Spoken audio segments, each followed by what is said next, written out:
Good morning. It is a special Friday edition of the morning break. And I know you're probably not here because you don't normally see me, or if you're new here, that's what I was going to say. We do this usually Monday through Wednesday. We're going to make special uh, exceptions going forward. The reason being, so many neat guests that want to be on the show, including today.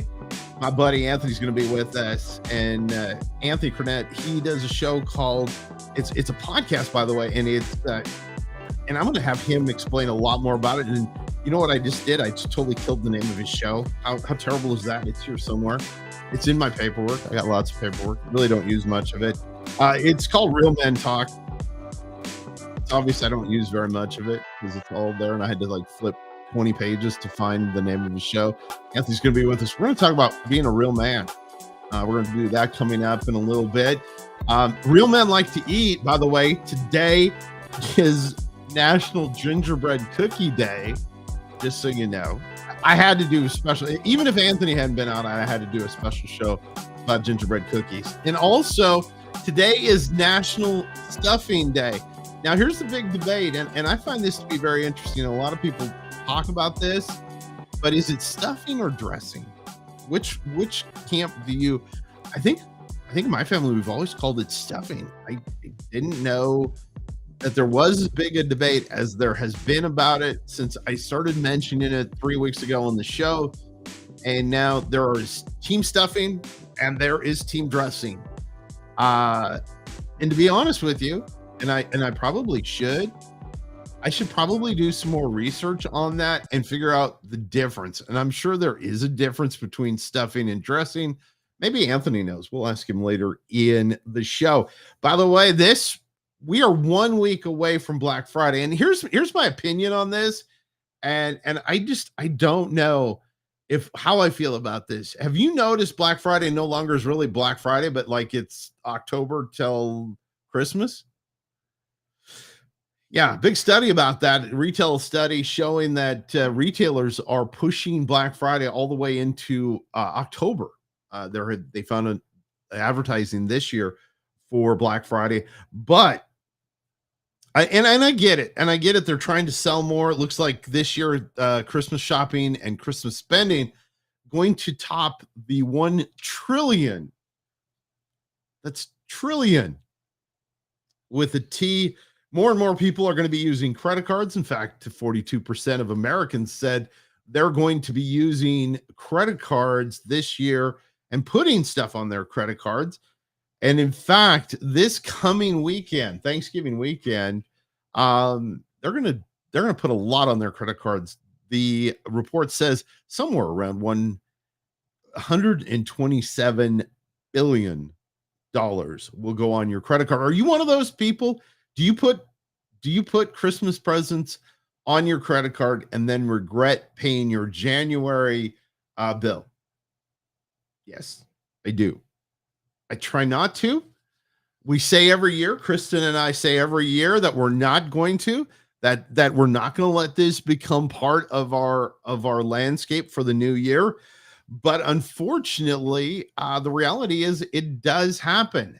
And it's kind of interesting because for Kristen and I, and this is a big study this year, they call it hybrid shopping, where you order online, like from Target or all kinds of Kohl's, all kinds of these places have it. And it's called hybrid shopping. You'll order online. And I know also Bath and Body Works does this, where you order online and then you go pick it up in the store. So it's called hybrid shopping. That's up 56% this year. And I don't know. I liked it. I personally, as I get older, I don't like going and shopping. Now, when we were younger, and if you know me, you know I have a fascination with malls. I do because my family had some transactions in the mall world in the early 80s and into the 90s where we were part of a group of people that did work at malls. And I've always had a fascination for malls, had that interest, but I don't know, this hybrid thing of going and picking up your stuff after you've ordered it online is kind of interesting.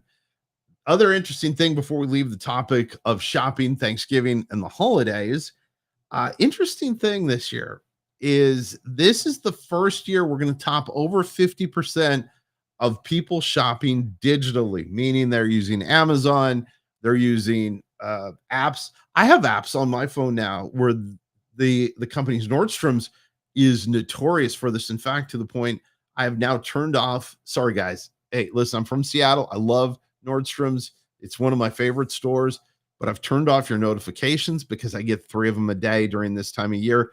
Sorry. When the season's over, I will turn my notifications back on. But so I can make sure I get my frangos and all that stuff that I need to get even after the holiday. But yes, gingerbread cookie, National Gingerbread Cookie Day. I don't know why they picked today. And stuffing day. Here's the other thing about the stuffing day, National Stuffing Day. Why are you doing it a week before Thanksgiving?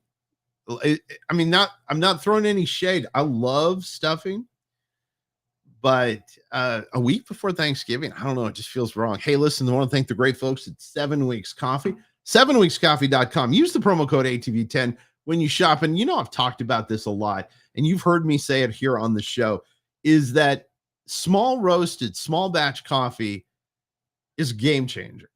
Now, when my wife became familiar with this company, it was about 8 months ago now when we were in Texas, my wife became aware of 7 Weeks Coffee. And I was going to do what I normally do, and that's order a dark roast coffee. My wife said, no, Rob, you need to get a variety pack, see what you like. And you know what the reality is? I like them all. They're all different. They all have different notes. And the neat part about it is when you get a small batch, small roast coffee, it's going to taste fresh. Now, for me personally, because I like to get in the game, I like to be a part of my coffee making in the morning. I get whole beans, but they've got K-cups and also ground coffee. Personally, I like the fact that I feel like I'm doing something when I make my coffee other than putting it in the coffee pot. So check out the great folks at 7 Weeks Coffee. That's 7weekscoffee.com. Use the promo code ATV10. Anthony's going to be with us momentarily when we come back from the break. Behind every precious life, there was a choice. Behind every family moment, behind every special memory, there was a choice. A life of joy, a life that is beautifully and wonderfully made. At 7 Weeks Coffee, we are funding the pro-life movement, one cup at a time. Will you let your coffee serve a greater purpose?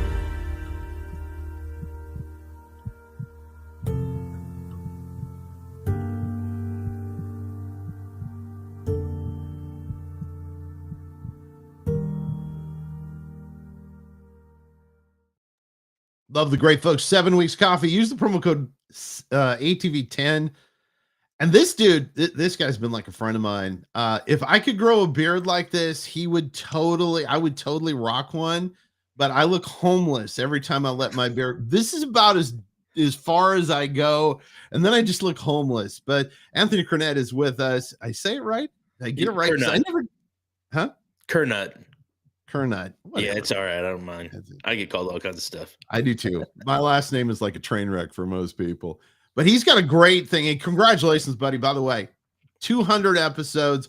Real Men Talk. Yes, sir. Yes, sir. Thank you very much. And that's incredible. My wife says we shouldn't talk. Most of the time she goes, I shouldn't talk. But you're telling me that as a real man I should talk. And it's fun to have you here on the show. By the way, start us off, stuffing or dressing? Like, man, you were sitting there talking about that. My daughter just asked me this question I don't know, 3 days ago or something like that. I have no idea. I love dressing though, right? Is typically the way we go, put a little bit of chicken in it, or turkey or whatever, that's my preference. I'm not a huge stuffing guy. I think it's just weird. So what's the difference? I think the only difference is the fact that it's stuffed inside of a turkey. Huh. Well, now we don't do that, just so that everybody doesn't freak out. We do not eat the stuffing that's inside the stuff inside the bird, just so, because I can see the emails and the stuff on the app coming through going, that's not healthy for you. We don't, but we still call it stuffing. Now, I don't know why that is. So yeah, I like dressing. Now, my mom used to make one with sausage, little pieces of sausage in it. Mm-hmm. I've That never was had that. good. I bet it's good. Oh yeah, Yeah. that was yeah, that was Yeah. that was I'm a big legit. guy. I'm so looking forward to Thanksgiving. Yes, I'm going to Okay, eat.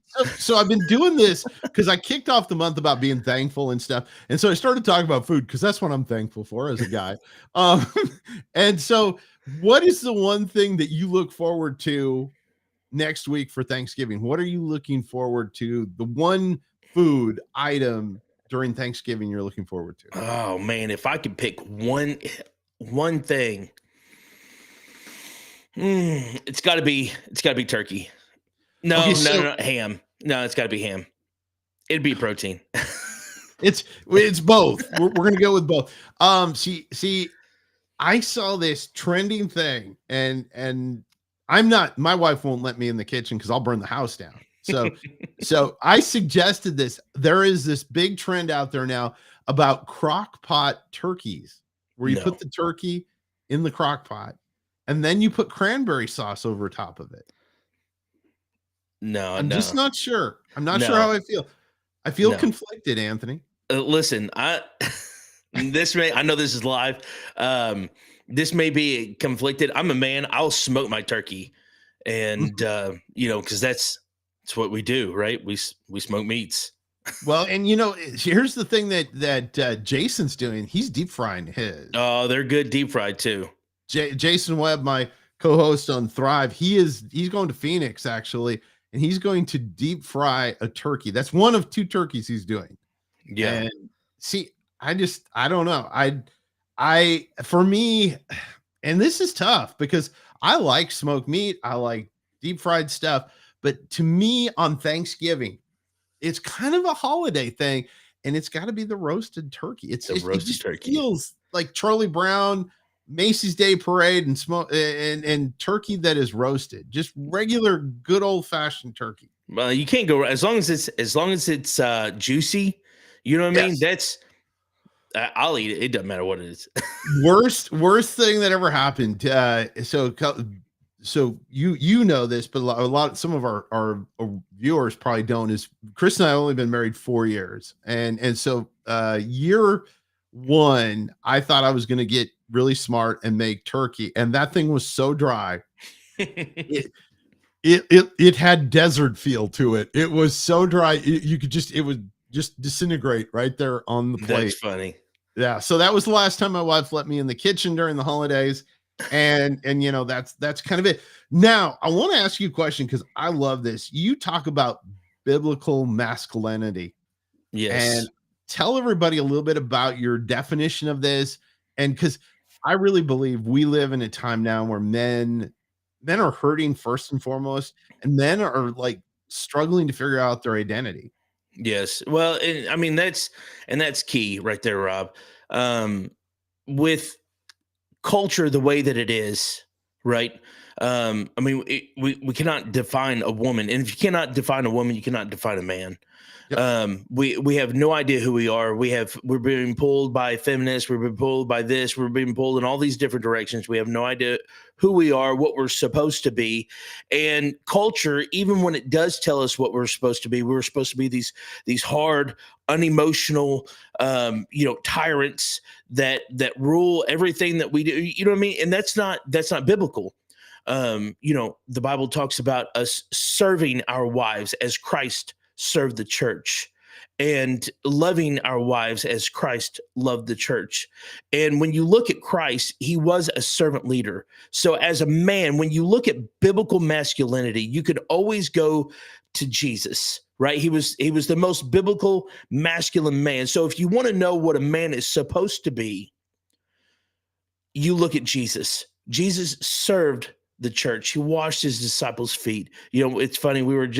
I was just talking about this I talk about this all the time, but I was just talking about this the other day in our life group. You know, we were talking about marriage and different things, and it's funny because as men, when we think of serving our wives, we think of, protecting our wives. And we like that, we own guns and we're big, strong men, we grow big beards and, we do all this stuff and we like to protect and we like to work, right? We like to bring money home and we all that stuff.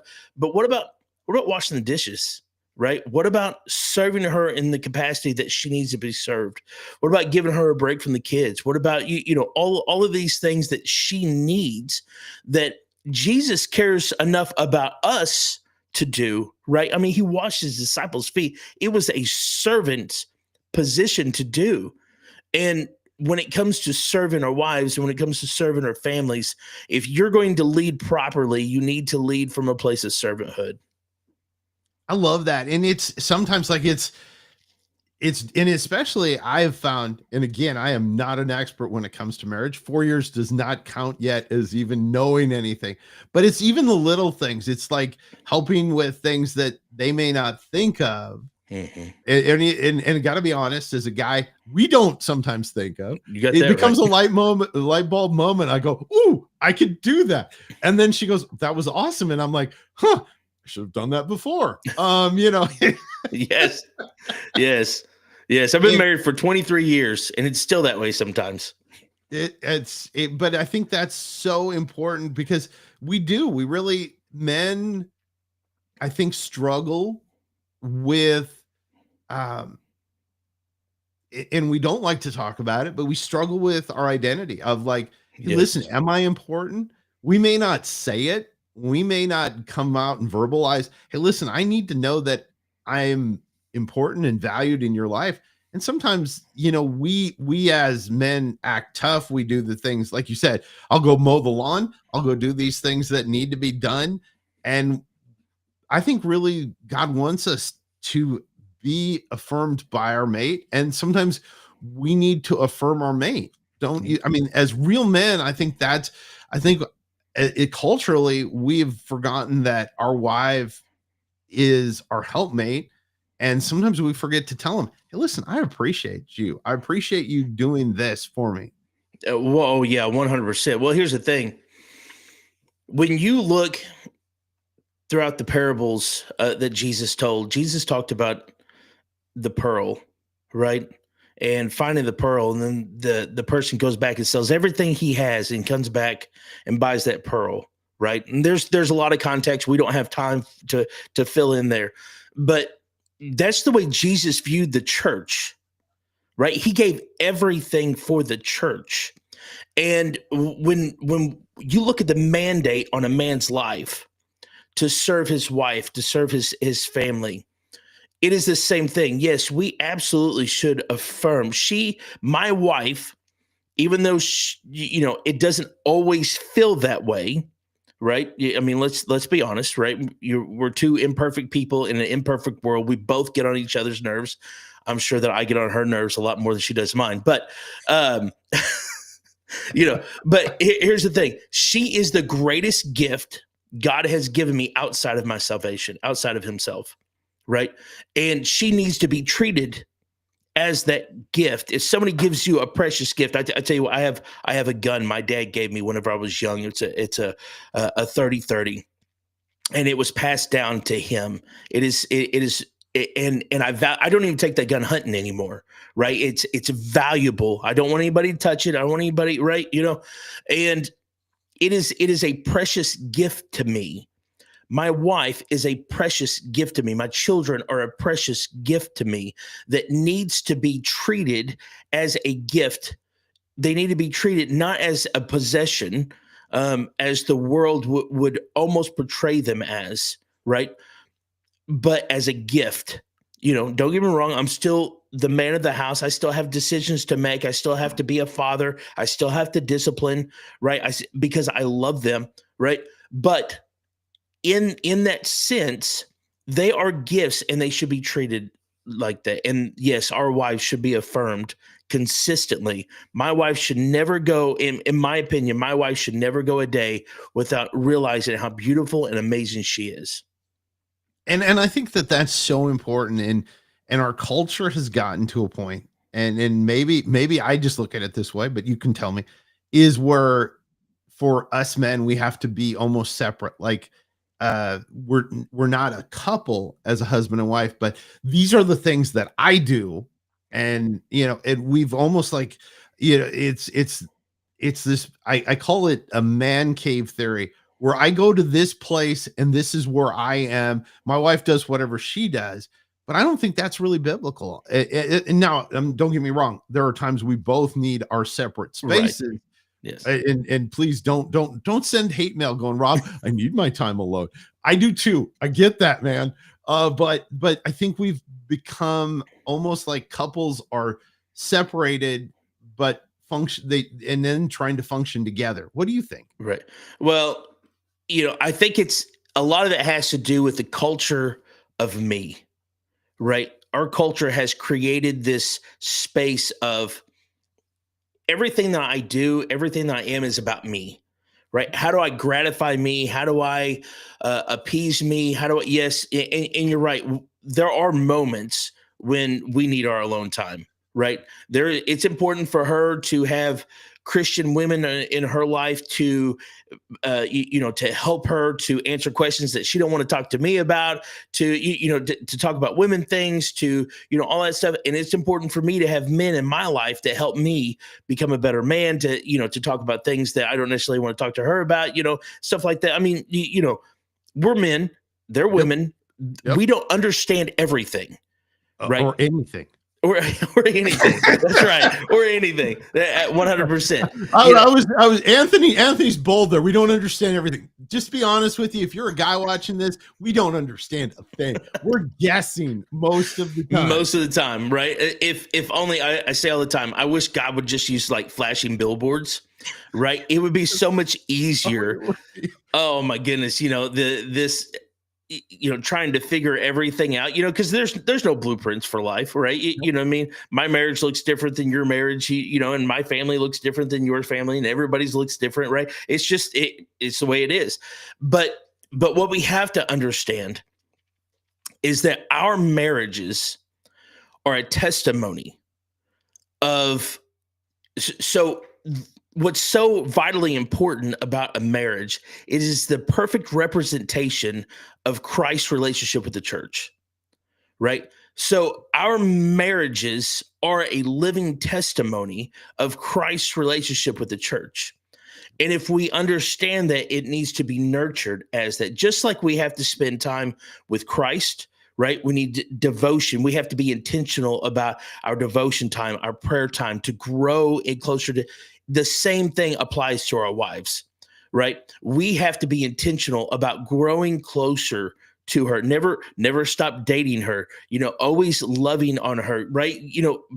Providing for her, protecting for her, and serving her, right? Her needs above my own. Yep. And I think that's what you talked about, the me culture. That's what's so difficult. So let's say, Anthony, there's a guy listening right now and he says, man, I want this. What are 3 steps he should start to take right now? And I know one of them you're going to say, but I want you to tell everybody, what are the 3 steps they need to start doing to be more of what God wants them to be? Well, everything's intentionality, right? Being intentional and disciplines. Neither as men, we don't like either one of those words, right? We just fly by the seat of our pants all of the time. You know what I mean? Like, we're just like, oh, I'm going to do this.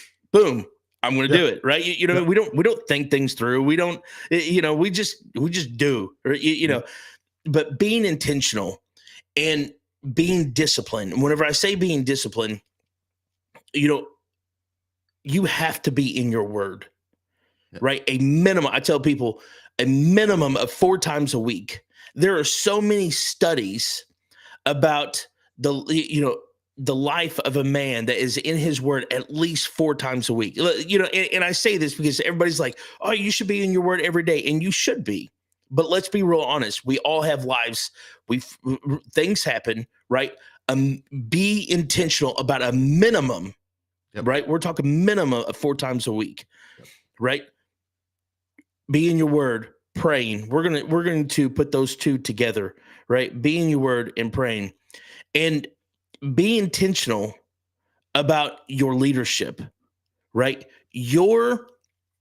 And I cannot express this enough. Your influence is one of the most important tools God has given you, right? You will not influence anybody neutrally. Okay. You can walk into a room where there is nobody, right? Nothing is going on. You may not say a word. You're going to walk in that room, you're going to walk back out, and you're going to leave a measure of influence. It'll be positive or it'll be negative. Knowing and understanding that your influence dictates what happens around you in your marriage, in your fatherhood, right? At your church, at Walmart, right? All of these things. We don't think about these things, but it's true, right? You're nailing it.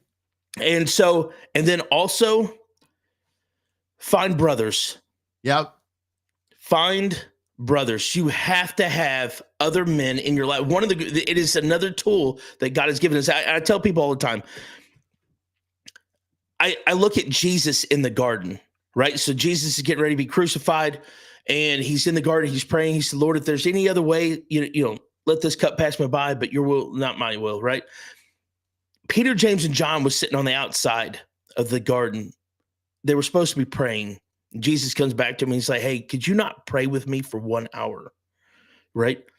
For the longest time, I thought that they were supposed to be learning something, but that's not the case. In this moment, in Jesus's flesh, he needed them. Yep. He's like, could you not just pray with me for 1 hour? Like, I just need your support. I need you to know that I need to know that you care. I need to know that you understand what's happening, right? And if Jesus in his flesh needed them, who are we not to need other people? Hey, right? Buddy, it is so awesome having you on the show. It's called Real Men Talk. Episode number 200 just dropped. Anthony, we're going to have you on again. Thanks, buddy. Thank you.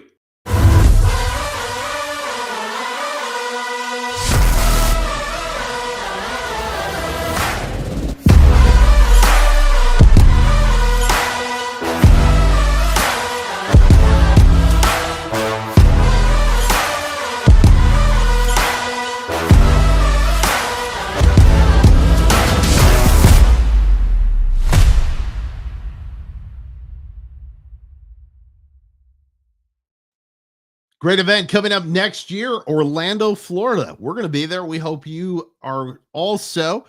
U.S. Christian Chamber of Commerce. If you're a Christian businessman, this is something you need to be a part of.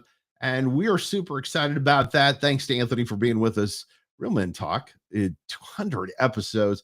You're going to see more and more of Anthony across the network. I promise you, a man that really has a true heart for God. What a cool way to have a special Friday edition of the Morning Break. I appreciate each and every one of you. And I think we're going to do more of these. I think we're going to see more and more Friday editions. I know my wife would love it. My wife would love me to do this Monday through Friday. She also, though, has to understand that I do actually have other things I need to do.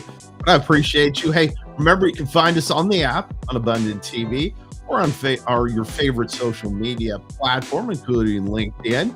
And I want to take a quick second before we leave. If you haven't joined Act Social yet, and my wife and I were so impressed with it that we became a corporate sponsor for Act Social, actssocial.com. That's actsocial.com. When you go there, use my name as your referral, and then go follow me, and then follow the fastest growing group on Act Social. That is the Abundant Group.